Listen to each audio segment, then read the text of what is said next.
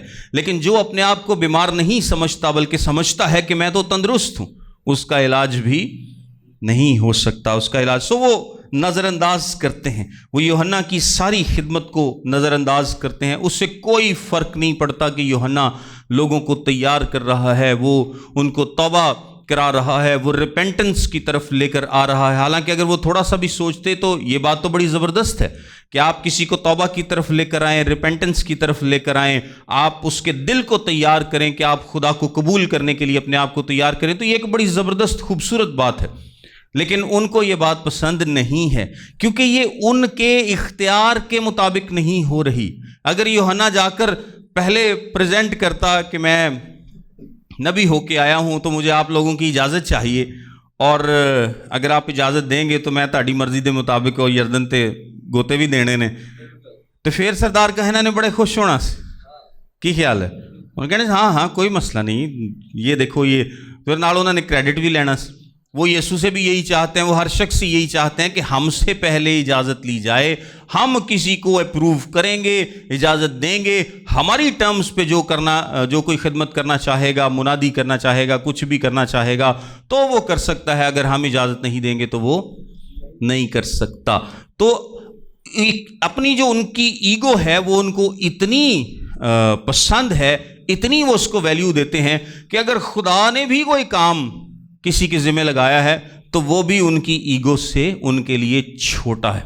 وہ کہتے ہیں کہ ہماری ایگو سب سے اوپر ہے، ہمارا اختیار سب سے اوپر ہے، ہم سے نہیں پوچھا گیا تو کوئی خدا کی طرف سے بھی آئے گا تو ہم اسے ایکسیپٹ نہیں کریں گے۔ نہ انہوں نے یوحنا کو ایکسیپٹ کیا، نہ انہوں نے یسوع مسیح کو ایکسیپٹ کیا۔ آگے لکھا ہے، اس پر اس نے ان سے کہا، میں بھی تم کو نہیں بتاتا کہ ان باتوں کو